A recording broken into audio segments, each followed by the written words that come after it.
Mislim da je apsurdno pričati da Srbi ne treba da izađu na ove izbore. To su izbori za jednu tuđu državu, to su izbori i naše učešće na njima je nešto što je suprotno važećim i zvaničnom ustavu države Srbije. To je nešto što nas dovodi do opozicije da radimo protiv sopstvene države i to je ono što nas gradi i pravi da između sopstvene države koja se zove Srbija i jedne samoproglašene koja je nastala na temelju srpske nesreće, srpske muke i srpske patnji, da se mi odlučimo za jednu takvu državu što bi bio posljednji vid političkog mazohizma. Ono, sa druge strane, što može i treba da se kaže, jeste da je politika zvaničnog Beograda jako čudna. Ona je kolaboracionistička. Ona faktički ima za cilj pre svega da ovaj deo teritorije žrtvuje, da otpiše, da ga faktički preda kao uslov za ulazak Srbije u Evropsku uniju. Poslednji poziv predsjednika vlade Aleksandra Vučića da Srbiji treba da izađu na ove izbore i da glasuju na parlamentarne izbore, iako nijedan od uslova koje zvanični Beograd tražio nije ispunjen, jasno govori o tome da je rukovodstvo države Srbije na čelu sa predsjednikom vlade faktički prodalo veru za večeru, kako to naš narod kaže. Nažalost, celu srpsku politiku prema Kosovu ne vodi Aleksandar Vučić. Zabluda je misliti da je on čelni čovek takve politike prema Kosovu. Čelni čovek jeste predsjednik države Srbije Tomislav Nikolić. Na jedan lukav, na perfidan način, on faktički odbacuje ili, da tako kažem, otpisuje deo države Srbije, a Aleksandar Vučić je pre svega izvođač prljavih radova, to jest onih prljavih radova koji znači odvajanje Kosova od države Srbije. Iz tog razloga i možemo da čujemo da danas predsjednik vlade Srbije se bori i zalaže za celovitost Ukrajine, a u isto vreme kao predsjednik vlade Srbije, bez obzira što je položio zakletvu da će braniti celovitost države Srbije, on pozivom Srbima da izađu na šiptarske izbore faktički cepa državu Srbije. I još jednu stvar želim da kažem. Ovih dana smo imali prilike da čujemo da takozvani direktor kancelarije, nekadašnji savjetnik predsjednika Republike Marko Đurić, govori da sami predsjednici opština treba da odluče da li će da izađu na izbor ili neće. Danas je Leposavić rekao opet da treba Srbi da izađu na izbore. Šta to jasno i glasno govori? Govori da Srbije faktički nema ni politiku prema Kosovu, nema ni jasan stav. Otprilike ceo stav je u želji da se pre svega što lakše, brže i bezbolnije otpiše ovaj deo države Srbije.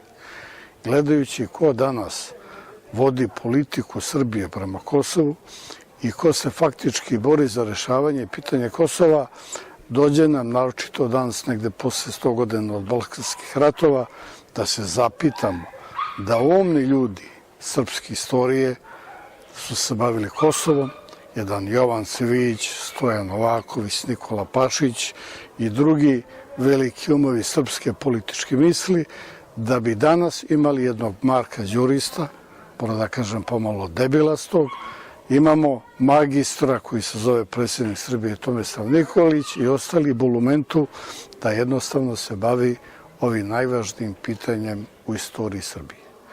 Ono što još takođe možemo da kažemo jeste da Beograd pokušava da ovde između severa i juga igra neku igru. Pa navodno u pozadini čujemo da eto, Srbi južno od Ibra treba da izađu, ovi severno i ne treba da izađu. To je nešto što otprilike može da se čuje, što govori o neozbiljnosti onih koji se bave pitanjem rešavanja Kosova i Metohije. Juče smo imali stav 4 predsjednika opštine da one niti će pozivati, niti će bojkotovati izbore, a danas već imamo izjavu jednog od ta 4 predsjednika opštine Dragana Jablanovića koji poziva Srbije da izađu na izbore. Tako da kažem, postoji sijaset glasova, različitih poruka koje se šalju Srbima, što govori o neozbiljnosti državnog i partijskog vrha koji danas vlada Srbijom.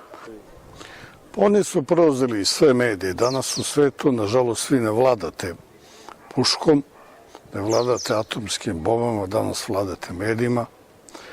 I onaj ko drži medije, taj faktički vlada tom zemljom. Danas, recimo, u Americi svi mediji su posvećeni takozvanoj imperialističkoj, globalističkoj ideji, a stranke koje se menjaju na vlasti, da li je to demokratska ili republikanska, faktički imaju jedan te isti cilj. Zato i kažem, oni u svim ovim državama ne vladaju na drugačiji način nego putem medija. U svim tim medijima Rusija je glavni neprijatelj Zapada, u svim tim medijima Kinezi su također predstavljeni kao protivnici Zapada i to je ono što oni govore i rade. To isto se radi ovde kod nas.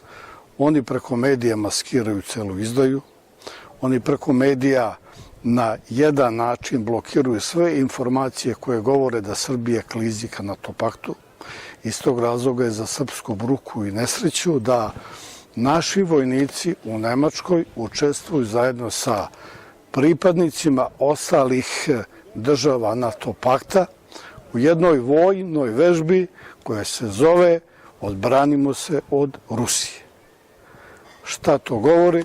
To govori da naša vojska i naši vojnici u okviru takozvanih evroatlantskih integracija trebaju da ratuju sutra protiv Rusije, normalno zajedno sa takozvanom braćom Šiptarima iz Prištine koji se također nalaze na toj vojnoj vežbi.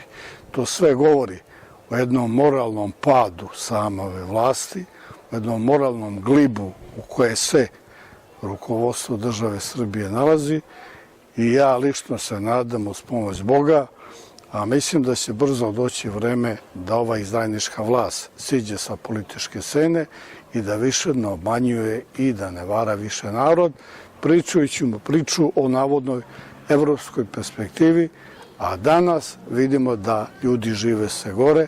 Danas vidimo da zbog te evropske perspektive u Ukrajini se ratuje.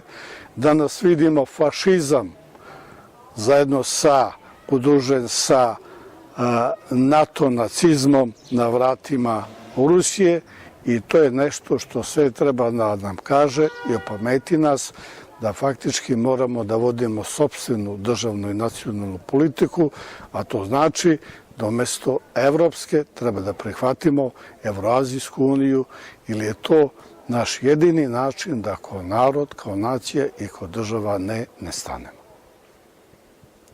Za kraj moram da kažem i da poručim svim Srbima sa Kosova i Metohije, nezavisno od toga šta oni misle, kako misle, želim da im kažem da ovo nisu naši izbori, da Albanci više od 12 godina nisu izlazili na izbore države Srbije i dan danas Albanci na jugu Srbije ne izlaze na srpske izbore. Oni imaju svoje političke ciljeve. Imamo i mi neki politički cilj, a to je da budemo deo države Srbije. Ako mislimo da budemo deo države Srbije, da smemo da izađemo na ove prestojeće takozvane šiptarske izbore. Jer bez obzira šta god mi govorili, pričali, oni koji govore da je to u našem interesu lažu, jer od 2002. godine su Srbi u Skupštini Kosova, u ovih takozvanih 12 godina nikako dobro od tih naših predstavnika nismo videli. Oni su samo puki politički dekor.